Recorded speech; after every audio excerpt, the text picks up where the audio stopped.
Check the mic and make sure it sound right, boys.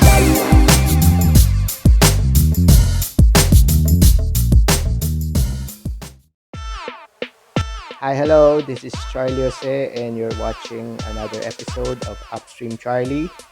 In today's episode, we'll be doing an unboxing of the TYLEX X-Q7. It's a headset with supposedly noise cancelling features. So let's check it out. So we ordered this a couple of days ago and it arrived yesterday.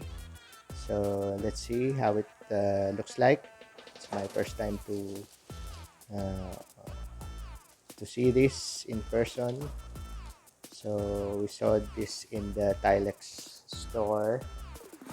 So I'm gonna put this plastic aside. So we received the item in good condition. Hindi naman siya na tupi masyado o na daganan.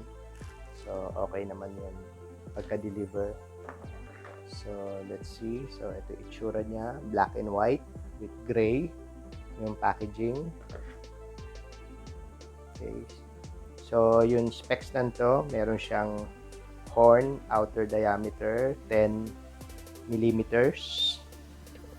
Tapos meron siyang sensitivity na 95 decibels plus 3 decibels. Ang charging niya is 1 amp. And may Bluetooth version siya na 5.0.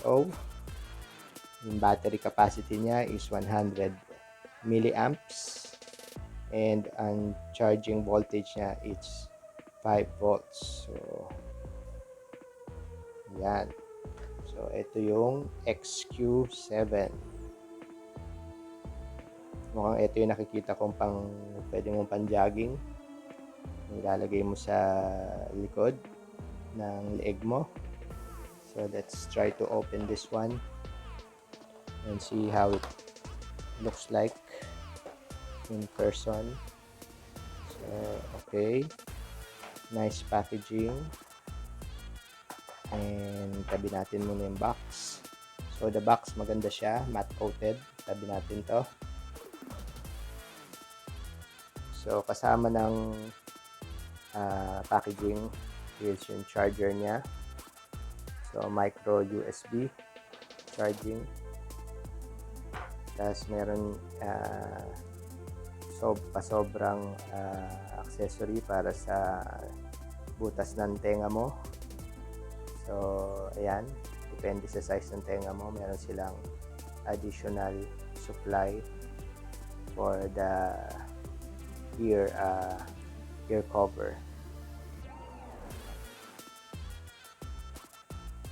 So ito mismo yung Q7 X-Q7 from TYLEX. Okay, maganda naman yung pagkagawa niya, maganda yung presentation. So let's check this out. Dali naman kalasin. Okay, so tabi natin yung plastic. Ayan. So, ganda naman yung build. Tapos, may TYLEX na logo. Okay. So, I think wala tong function. Okay.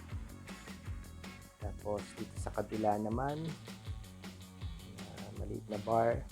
Ito yung charging port niya, I presume. Ayun nga. So, tignan natin kung makikita ng camera. Ayan. So, micro USB siya. Napakaliit talaga. Tapos, dito sa parang control panel niya.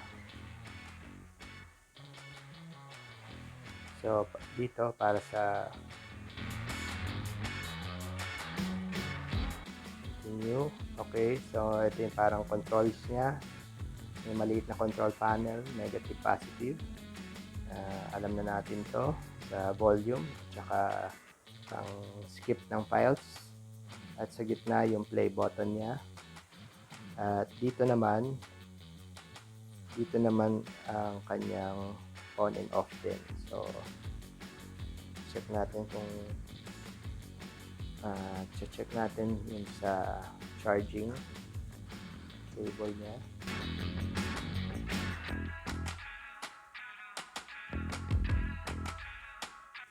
So swak naman, ang kita naman swak na swak. So unplug natin to, takpan natin. FYI, yung takip ng charging port niya medyo ano lang, no, kailangan TLC ka lang, hindi baka kumalas yung rubber niya dun sa cover. So ingat lang kayo.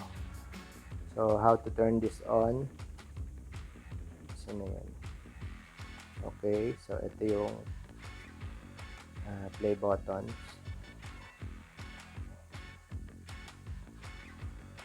So yun ang pag turn on ng Bluetooth niya. Okay, pagdating naman sa mga earphones, may magnetic siya. Ayan, para pag dala-dala mo siguro, hindi saan pupunta yung mga head mga earphones niya habang nasa gym ka.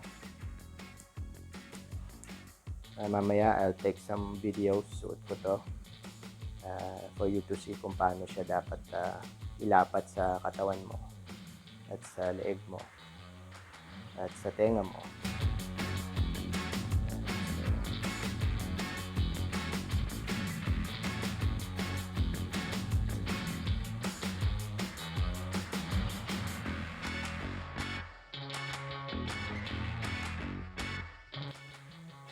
So yun, unboxing muna tayo. Gusto ko lang makita to. So my first impressions are mukhang okay naman yung quality, okay naman yung build, maganda yung packaging. So abangan nyo yung susunod na video ko, mas more extensive review about this headset, Bluetooth headset, Bluetooth sports headset, the TYLEX X-Q7. So yun. So see you on the next video. See you on the next review of this TYLEX X-Q7. We'll have a full review on the next video. Bye-bye.